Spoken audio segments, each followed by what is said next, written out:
दोस्तों, किस श्राप के कारण स्त्रियां अपने पति को धोखा देकर पराये मर्दों के साथ संबंध बनाती हैं और अपने पति के होते हुए भी वह पराये मर्दों के साथ संबंध रखती हैं तथा पति के घर पर ना होने पर पराये मर्द के साथ संबंध बनाती हैं?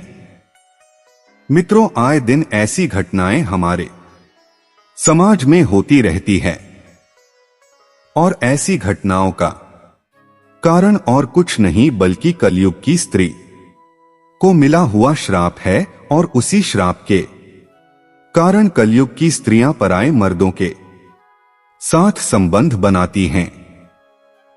मित्रों, आज मैं आपको एक कथा के माध्यम से बताऊंगा कि स्त्रियां पति के होते हुए भी पराये मर्दों से संबंध क्यों बनाती हैं।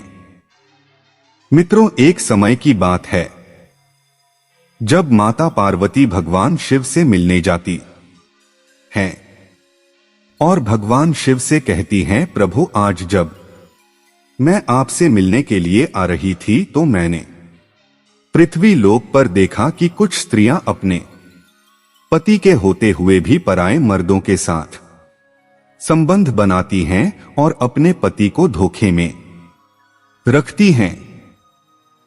प्रभु, इसे देखकर मेरे मन में दो प्रश्न उठ रहे हैं और मैं चाहती हूं कि आप मेरे दोनों प्रश्नों के उत्तर देकर मुझे संतुष्ट करें। तो भगवान शिव मुस्कुराते हुए बोले, हे देवी, तुम्हारे मन में जो भी प्रश्न है मुझे बताओ, मैं तुम्हारे दोनों प्रश्नों के उत्तर देकर तुम्हें संतुष्ट करने का प्रयास करूंगा। तो माता पार्वती बोली, प्रभु, मेरा पहला प्रश्न यह है कि कलयुग की स्त्रियां अपने पति के होते हुए भी पराये मर्दों से संबंध क्यों रखती हैं? और मेरा दूसरा प्रश्न यह है कि जो स्त्रियां अपने पति के होते हुए भी पराये मर्दों से संबंध बनाती हैं, उन्हें नरक लोक में कौन सी सजा मिलती है? तो भगवान शिव ने कहा, हे देवी, आज आपने जो कलयुग की स्त्री के विषय में मुझसे प्रश्न किए हैं वह सत्य है कि कलयुग की स्त्रियां अपने पति के होते हुए भी पराये मर्दों से संबंध बनाती हैं, किंतु इसके पीछे कलयुग की प्रत्येक स्त्री को मिला हुआ एक श्राप है और उसी श्राप के कारण कलयुग की स्त्रियां पराये मर्दों से संबंध बनाती हैं। तो माता पार्वती बोली, कौन सा श्राप प्रभु? तो भगवान शिव ने कहा, इसके पीछे कई वर्षों पहले घटित एक घटना है जिसे मैं तुम्हें एक कथा के माध्यम से बताता हूं, जिसे सुनकर तुम्हें पता चल जाएगा कि किस श्राप के कारण स्त्रियां पराये मर्दों से संबंध रखती हैं। किंतु कथा को पूरा मन लगाकर अंत तक सुनना, क्योंकि इस कथा को जो स्त्रियां पूरा अंत तक सुनती हैं वह अपने जीवन में कभी भी पराये मर्दों के साथ संबंध नहीं बनाती हैं। तो माता पार्वती ने कहा, कथा सुनाइए प्रभु, मैं कथा को पूरा अंत तक सुनूंगी। तो कथा को सुनाते हुए भगवान शिव ने कहा, एक समय की बात है जब कलयुग शुरू हो रहा था, तभी सोनभद्र देश में नल नाम के एक राजा रहते थे और वह सर्वगुण संपन्न राजा थे, लेकिन उनकी एक बहुत बुरी आदत थी, उन्हें शतरंज खेलने का बहुत अधिक शौक था। उसी काल में विदर्भ देश में भीष्म नाम के एक राजा राज्य करते थे। उन्होंने दमन राक्षस को प्रसन्न करके उनसे वरदान के रूप में 4 संतानें प्राप्त की थी, जिसमें से 3 पुत्र और 1 पुत्री थी। पुत्रों के नाम थे दमदयत, दमन और पुत्री का नाम दमयंती था। और दमयंती बहुत अधिक सुंदर तथा गुणवान थी। उस समय तीनों लोकों में दमयंती के समान सुंदर कोई भी कन्या नहीं थी। फिर एक दिन की बात है जब राजा नल अपने महल के बगीचे में टहल रहे थे, तभी उनकी नजर वहां पर खेल रहे कुछ हंसों पर पड़ी। वो सभी हंस बहुत अधिक खूबसूरत थे। और उनमें एक हंस तो बहुत ही मनमोहक था। उसे देखकर राजा नल बहुत अधिक मोहित हो गए और उस हंस के पास जाकर उसको पकड़ लिया। तभी हंस ने राजा से कहा, हे राजन, अगर आप मुझे छोड़ दोगे तो मैं तीनों लोगों की सबसे सुंदर स्त्री दमयंती के पास जाकर आपके सुंदरता और गुणों का ऐसा वर्णन करूंगा कि वह आपसे प्रेम करने लगेंगी और आपसे विवाह कर लेंगी।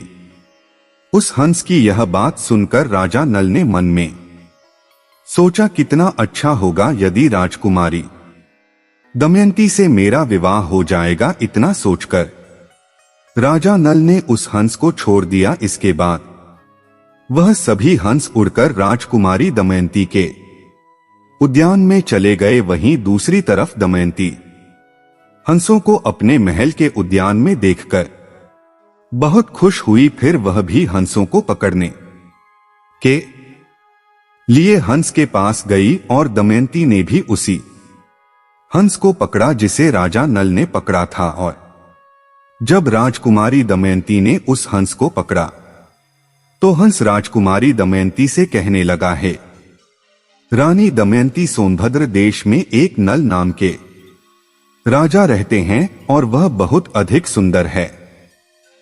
ऐसा मानो वह साक्षात कामदेव का ही स्वरूप हो, और यदि आप उनसे विवाह कर लोगी तो तुम्हारा जन्म सफल हो जाएगा। जैसे आप सभी स्त्रियों में सबसे अधिक सुंदर हो, उसी प्रकार राजा नल भी सभी पुरुषों में सबसे अधिक मनमोहक हैं।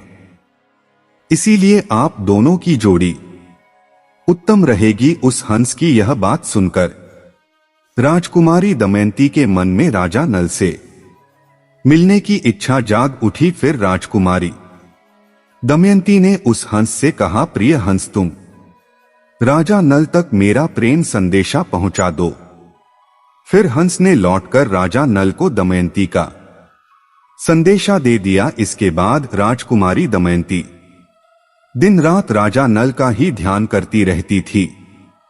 राजकुमारी दमयंती राजा नल से मिलने को व्याकुल हो रही थी, लेकिन उन्हें यह नहीं समझ आ रहा था कि वह राजा नल से मिले तो मिले कैसे। दिन रात राजकुमारी दमयंती राजा नल को ही याद करती रहती थी और खाना पना भी नहीं खाती थी, जिसके कारण वह दिन प्रतिदिन कमजोर होती जा रही थी। फिर इस तरह कुछ वर्ष बीत गए और राजकुमारी दमयंती के पिता राजा भीष्म ने सोचा कि अब मेरी पुत्री विवाह के योग्य हो गई है, अब मुझे इसका विवाह करा देना चाहिए। फिर इतना सोचकर राजा भीष्म ने अपनी पुत्री दमयंती के स्वयंवर का आयोजन किया, जिसमें उन्होंने सभी देशों के राजाओं को स्वयंवर के लिए बुलाया। अब स्वयंवर का निमंत्रण मिलने के बाद सभी देश के राजा वहां पहुंचने लगे। उधर जब देवर्षि नारद से सभी देवताओं को भी दमयंती के स्वयंवर का समाचार मिला तो देवराज इंद्र भी दमयंती के स्वयंवर के लिए निकल पड़े और राजा नल को भी संदेशा भेजा गया था। तो राजा नल भी तुरंत ही दमयंती के स्वयंवर के लिए चल पड़े। अब राजा नल के इतने अधिक सुंदर रूप को देखकर देवराज इंद्र ने रास्ते में ही अपने विमान को रोक दिया और अपने विमान से उतरकर सभी देवता राजा नल के पास गए। और फिर देवराज इंद्र ने राजा नल से कहा, हे राजन, आप बहुत ही सुंदर और गुणवान है, कृपा करके आप राजकुमारी दमयंती के स्वयंवर में राजा बनकर नहीं बल्कि हम लोगों के दूत बनकर चलिए और राजकुमारी दमयंती के पास जाकर उनसे कहिए कि हे सुंदरी, देवराज इंद्र, वरुण, अग्नि, कुबेर और यम देवता तुम्हारे पास आकर तुमसे विवाह करना चाहते हैं। इनमें से तुम जिसे चाहो उसे अपना पति स्वीकार कर लो। देवराज इंद्र की यह बात सुनने के बाद राजा नल ने कहा, हे प्रभु, मैं एक दूत बनकर वहां कैसे जा सकता हूं, जबकि मेरा और आप लोगों का वहां जाने का एक ही उद्देश्य है, इसीलिए मैं आपका दूत बनकर नहीं जा सकता, क्योंकि मुझे भी राजकुमारी दमयंती से विवाह करना है। तब देवराज इंद्र ने कहा, है नल, तुम हमारा कहा कैसे टाल सकते हो? यदि तुमने हमारा कहना नहीं माना तो तुम्हारे साथ बहुत बुरा होगा। देवराज इंद्र की यह बात सुनकर राजा नल देवताओं के दूत बनने को तैयार हो गए और उन्होंने देवराज इंद्र की आज्ञा से राजमहल में प्रवेश किया। राजा नल के महल में प्रवेश करते ही दमयंती और उसकी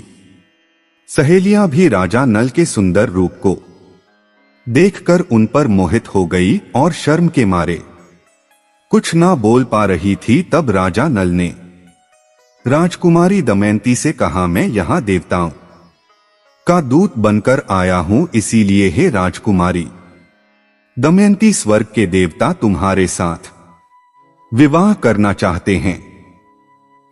तुम किसी भी एक देवता को चुन लो और उनसे विवाह कर लो। मैं यही संदेश देने आया था और मैं आज कोई राजा बनके तुम्हारे पास तुमसे विवाह करने नहीं आया हूं, बल्कि आज मैं यहां एक दूत बनकर आया हूं और देवताओं की शक्ति से मैंने तुम्हारे महल में प्रवेश किया है, इसलिए मुझे कोई देख नहीं पाया। मैंने देवताओं का यह संदेश तुम तक पहुंचा दिया है। अब तुम जिस भी देवता से विवाह करना चाहो उससे विवाह कर सकती हो। फिर भगवान शिव का कथा को आगे बताते हुए माता पार्वती से कहते हैं, हे देवी, अब कथा को बहुत ध्यान से सुनना, क्योंकि अब तुम्हें पता चलेगा कि किस श्राप के कारण कलयुग की स्त्रियां पराए मर्दों से संबंध बनाती हैं। तो माता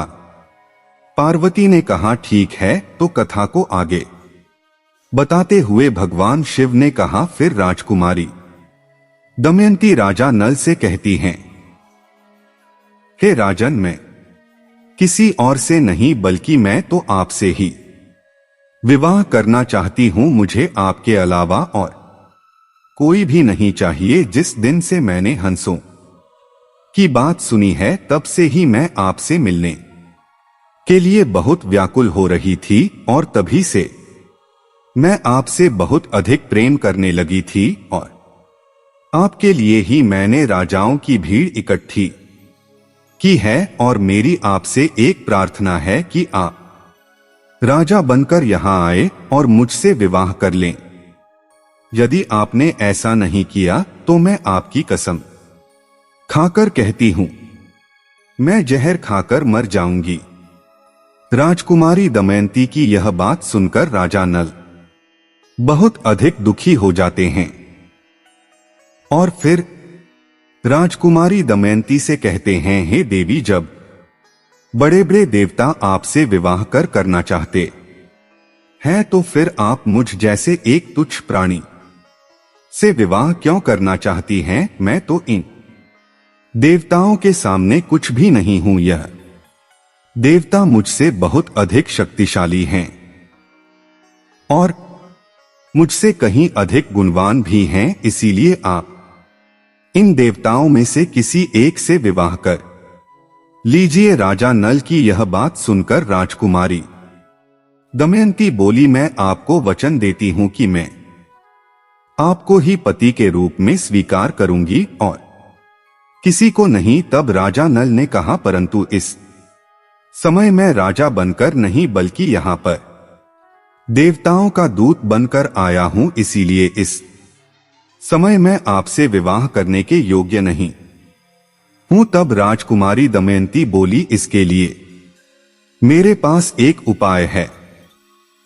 यदि आप उस उपाय के अनुसार कार्य करेंगे तो आपको दोष भी नहीं लगेगा और हमारा विवाह भी संपन्न हो जाएगा।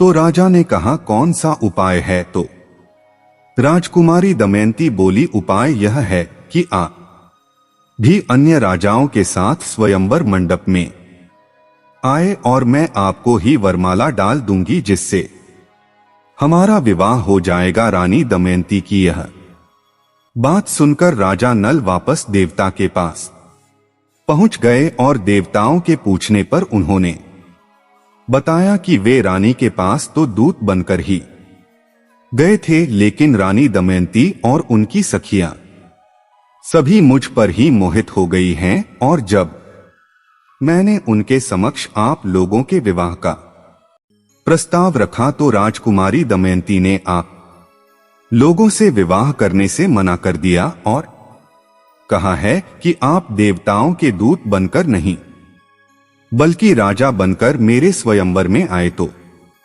देवताओं ने कहा, ठीक है, आप भी राजकुमारी दमयंती के स्वयंवर में चलो। फिर कुछ ही समय बाद सभी देवता और सभी देश के राजा राजकुमारी दमयंती के स्वयंवर में पहुंच गए और फिर राजा भीष्म ने अपनी पुत्री दमयंती से कहा, हे पुत्री, अब आप इन सभी में से जिसे चाहो उसे वरमाला पहना सकती। फिर राजकुमारी दमयंती राजाओं की भीड़ में राजा नल को ढूंढने लगी। तभी उसने देखा कि एक ही स्थान पर राजा नल के समान हूबहू दिखने तथा वैसे ही वेशभूषा वाले 5 राजकुमार खड़े दिखाई दिए। तब वह हैरान हो गई और मन ही मन विचार करने लगी कि 5 में से राजा नल को अब मैं कैसे पहचानूं। फिर रानी दमयंती समझ गई कि यह देवताओं द्वारा रची गई माया है। फिर उसने देवताओं से कहा, हे देवताओं, मुझे राजा नल को पहचानने की शक्ति प्रदान करें, क्योंकि मैं राजा नल के अलावा और किसी से विवाह नहीं करना चाहती हूं। तो देवताओं ने राजकुमारी दमयंती को राजा नल को पहचानने की शक्ति प्रदान की। तो राजकुमारी दमयंती ने राजा नल को पहचानकर उनको वरमाला पहना देती है और फिर दोनों का विवाह हो जाता है। फिर स्वयं पूरा होने के बाद देवता वापस स्वर्ग की ओर जाने लगे।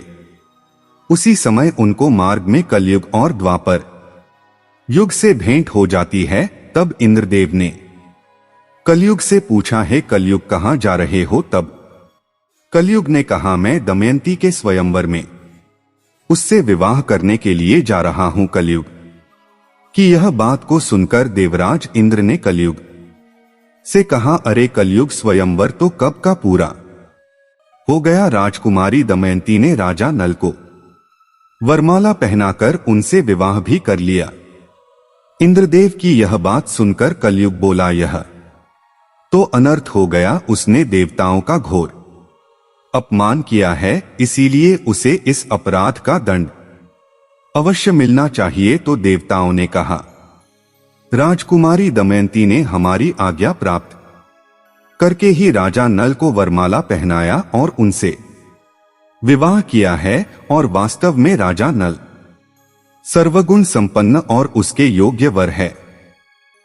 इसीलिए जो भी हुआ सही ही हुआ है। फिर इतना कहकर सभी देवता आगे बढ़ गए। फिर कलयुग ने द्वापर से कहा, मैं अपना क्रोध शांत नहीं कर सकता, इसीलिए मैं राजा नल के शरीर में निवास करूंगा और उसे मैं राज्य विहीन कर दूंगा। उस स्थिति में वह राजकुमारी दमयंती के साथ नहीं रह सकेगा। उसे शतरंज का बड़ा शौक है, इसीलिए तुम भी शतरंज के पासों में प्रवेश करके मेरी सहायता करना। तो द्वापर ने भी उसकी बात मान ली। उसके बाद द्वापर और कलयुग दोनों ही राजा नल के पास गए, लेकिन कलयुग को राजा नल के शरीर में प्रवेश करने का कोई मार्ग नहीं मिल रहा था। वह राजा नल के शरीर में प्रवेश करने का सिर्फ एक अवसर चाहता था। फिर इसी तरह समय व्यतीत होता गया, लेकिन कलयुग राजा नल का कुछ ना कर पाया। फिर 15 वर्ष के पश्चात जब एक दिन राजा नल संध्या काल के समय लघु शंका से निवृत्त होकर बिना हाथ पैर धोए भोजन करने के लिए बैठ गए, तो राजा नल की यह अपवित्र अवस्था को देखकर कलयुग को राजा नल के शरीर में प्रवेश करने का अवसर मिल गया और उसने राज नल के शरीर में प्रवेश कर लिया। वहीं कलयुग दूसरा रूप धारण करके राजा नल के भाई जो अलग रहकर अपना राज्य चला रहे थे उनका नाम पुष्कर था, तो कल युग पुष्कर के पास गया और उनसे कहने लगा, हे राजन, तुम अपने भाई राजा नल के साथ शतरंज का खेल खेलो। मैं तुम्हें वचन देता हूं, मैं निश्चित ही तुम्हें राजा नल का राज्य जिताने में तुम्हारी पूरी मदद करूंगा। जब पुष्कर ने कलयुग की यह बात सुनी तो उसे लालच आ गया। राज्य की लालसा में आकर पुष्कर ने कलयुग की बात मान ली और पुष्कर राजा नल के पास शीघ्र ही चला आया और राजा नल से कहने लगा, हे राजा नल, चलो शतरंज खेलते हैं। तो राजा नल ने कहा, ठीक है। फिर दोनों ने शतरंज खेलना प्रारंभ किया। फिर कलयुग ने राजा नल के शरीर में प्रवेश किया और पासों में द्वापर प्रवेश कर चुका था। इसीलिए राजा नल जुए में जो कुछ भी दांव पर लगाते वह सब कुछ हारते जा रहे थे। जब राजा नल की प्रजा और मंत्रियों को यह बात पता चली तब उन्होंने राजा नल को रोकने का प्रयास किया, किंतु वे नहीं माने और जुए में सब कुछ दांव पर लगाते चले गए और अंत में वह सब कुछ हार गए। फिर जब रानी दमयंती को यह बात पता चली तो वह राजा नल के पास जाकर उनसे कहने लगी, हे स्वामी, इस तरह तो आप सब कुछ हार जाएंगे, कृपया करके आप इसे यहीं रोक दीजिए। लेकिन राजा नल कलयुग के वश में होने के कारण रानी दमयंती की एक भी बात नहीं मानी और शतरंज खेलते रहे। फिर इस तरह खेलते खेलते वाय में अपना सब कुछ हार गए और अब राजा नल के पास शतरंज में दांव पर लगाने के लिए कुछ भी नहीं बचा था। तो राजा पुष्कर बोला, अब दांव पर लगाने के लिए तुम्हारे पास क्या है?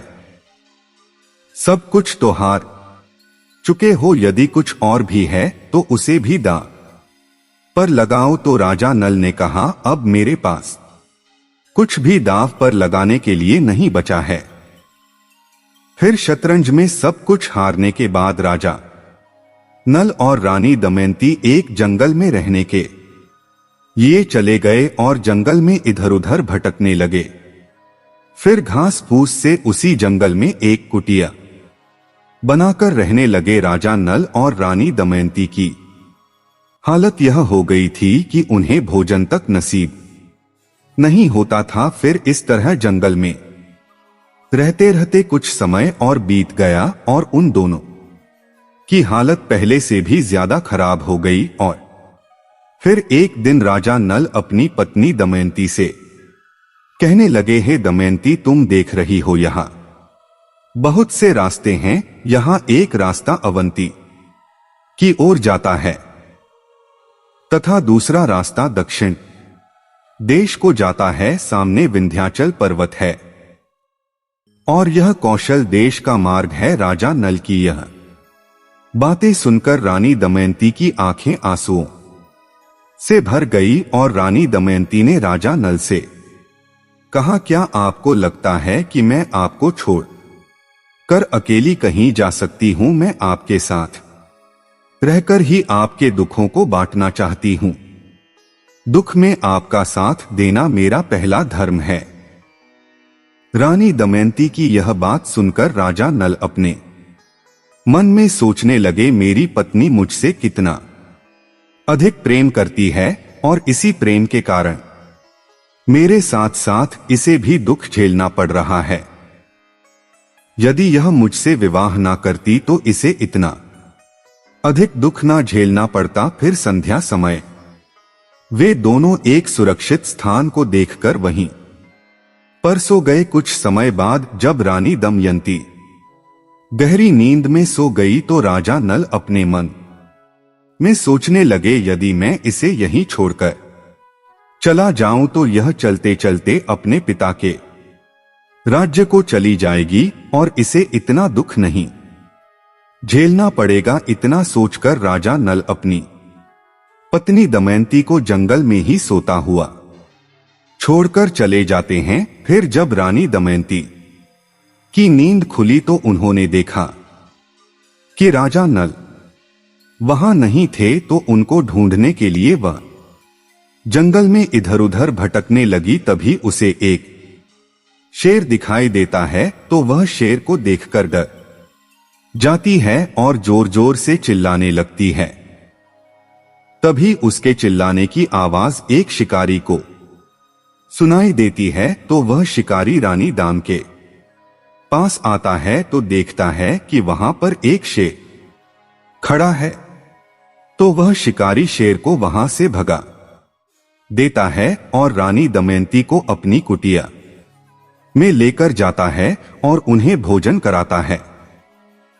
फिर शिकारी रानी दमयंती के सुंदरता को देखकर उन पर मोहित हो जाता है और वह रानी दमयंती से मीठी मीठी बातें करके उसे अपने वश में करने की कोशिश करने लगा। दमयंती को उसके मन के भाव समझ में आ गए थे, तो दमयंती ने उसकी वासना को बहुत रोकना चाहा, लेकिन जब वह किसी भी प्रकार से नहीं माना, तब रानी दमयंती ने उस शिकारी को श्राप देते हुए कहा, यदि मैंने राजा नल के अलावा किसी और का चिंतन कभी नहीं किया है और अगर यह सत्य हो तो यह शिकारी अभी भस्म होकर मर जाए, यह मेरा श्राप है। रानी दमयंती के इतना कहते ही वह शिकारी तुरंत मर जाता है। फिर रानी दमयंती राजा नल की तलाश में उसी जंगल में इधर उधर भटकने लगी। तभी उनकी भेंट राज महल की एक राजमाता से होती है।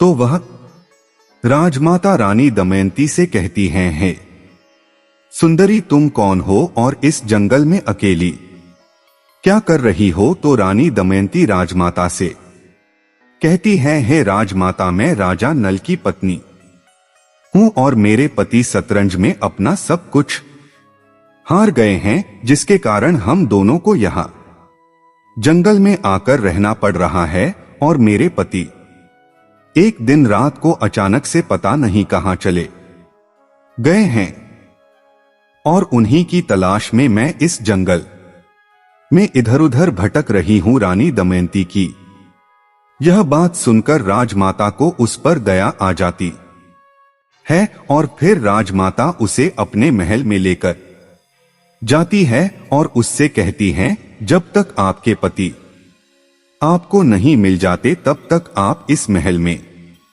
रह सकती हैं। तो रानी दमयंती उसी महल में रहने लगती हैं। वहीं दूसरी तरफ राजा नल जंगल में भटक रहे थे, तो कारणवश आकाशीय बिजली गिरने से उस समय जंगल में आग लग गई थी। तभी नल को किसी के चिल्लाने की आवाज आई, तो वह उस तरफ दौड़ पड़े और वहां पहुंचकर राजा नल ने देखा कि नागराज कुंडली मारकर बैठे हुए हैं।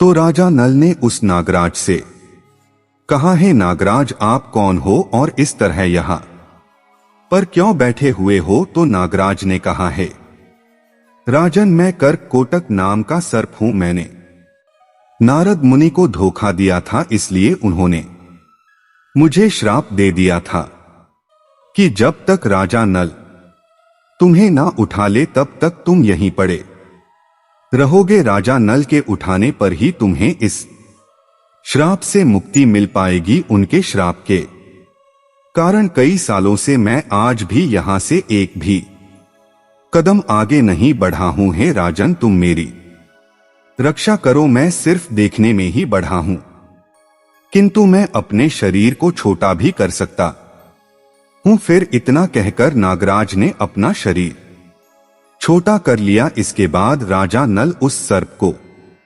उठाकर जंगल से बाहर ले आए। फिर कर्ककोटक ने कहा, हे राजन, तुम अभी मुझे जमीन पर मत रखना, पहले तुम कुछ कदम गिन कर चलो। तब राजा नल ने 1 2 3 करते हुए यूं ही धरती पर जैसे ही 10वां कदम रखा, तभी कर्क कोटक नाग ने उसे डस लिया। तो राजा नल अचंभित होकर बोले, हे नागराज, आपने मुझे क्यों डस लिया, जबकि मैंने तो आपकी सहायता की थी तो नागराज बोला, हे राजन, तुम्हें कोई पहचान ना सके इसीलिए मैंने 10 कर तुम्हारा रूप बदल दिया है।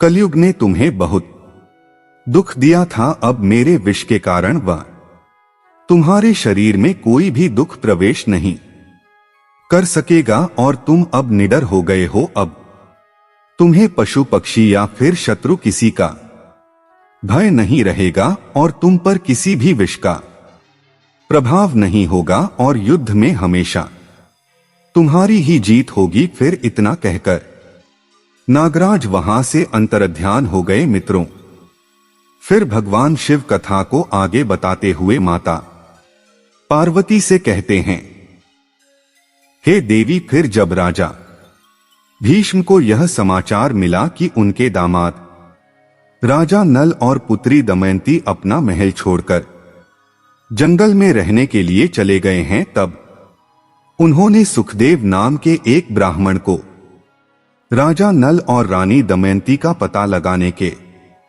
लिए भेजा। तो सुखदेव रानी दमयंती को ढूंढते ढूंढते उसी महल में जा पहुंचा जहां पर रानी दमयंती रहती थी। फिर वह रानी दमयंती के पास गया और उनसे कहने लगा, मुझे तुम्हारे पिताजी ने भेजा है और कहा है कि तुमको और तुम्हारे पति राजा नल को मेरे दरबार में लेकर आओ। तो रानी दमयंती ने उसे सारी बात बताई और कहा कि राजा नल कई दिनों से गायब हैं और उन्हीं की तलाश में मैं इधर उधर भटक रही हूं। रानी दमयंती की यह बात सुनकर सुखदेव राजा भीष्म के पास जाते हैं और उन्हें सारी बात बताते हैं। तो सुखदेव की यह बात सुनकर राजा भीष्म ने अपनी पुत्री दमयंती का दोबारा से विवाह कराने का फैसला किया और फिर अपनी पुत्री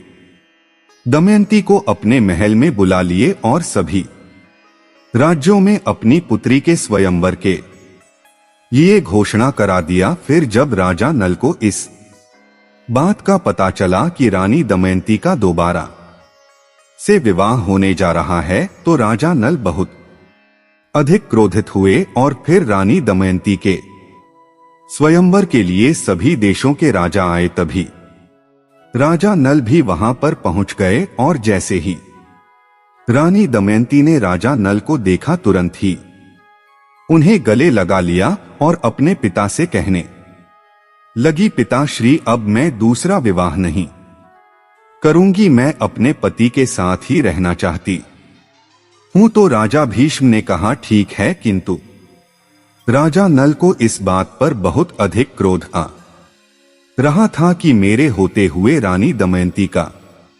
विवाह दोबारा क्यों कराया जा रहा था। इसी बात से नाराज होकर राजा नल ने रानी दमयंती को श्राप देते हुए कहा, हे रानी दमयंती, जिस तरह तुम मेरे होते हुए दूसरे पुरुषों की ओर आकर्षित हो गई थी, इसी तरह कलयुग की प्रत्येक स्त्री अपने पति के होते हुए भी दूसरे पुरुषों की ओर आकर्षित हो जाएगी और अपने पति के होते हुए भी पराये मर्दों से संबंध रखेगी। मित्रों, फिर कथा को आगे बताते हुए भगवान शिव माता पार्वती से कहते हैं, हे देवी, यही कारण है कि कलयुग की कुछ स्त्रियां पति के होते हुए भी पराये मर्दों से संबंध बनाती हैं। तो माता पार्वती बोली, प्रभु, इससे बचने का कोई उपाय बताइए। तो भगवान शिव ने कहा, इससे बचने का एक ही उपाय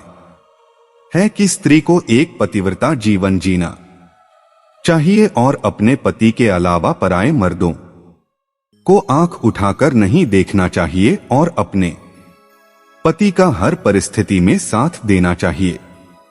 पति अमीर हो या गरीब, किंतु अपने पति का साथ कभी नहीं छोड़ना चाहिए। और तुम्हारा दूसरा प्रश्न था कि जो स्त्रियां पति के होते हुए भी पराये मर्दों से संबंध बनाती हैं, उन्हें कौन सी सजा मिलती है। तो समझ लो, जो स्त्रियां पति के होते हुए भी पराये मर्दों से संबंध बनाती हैं, उन्हें जीवन में कभी भी सुख नहीं मिलता है और मृत्यु के बाद उन्हें सूअर का जन्म मिलता है। मित्रों, आपको यह कथा कैसी लगी हमें कमेंट्स करके जरूर बताएं। जय श्री राम, राधे राधे।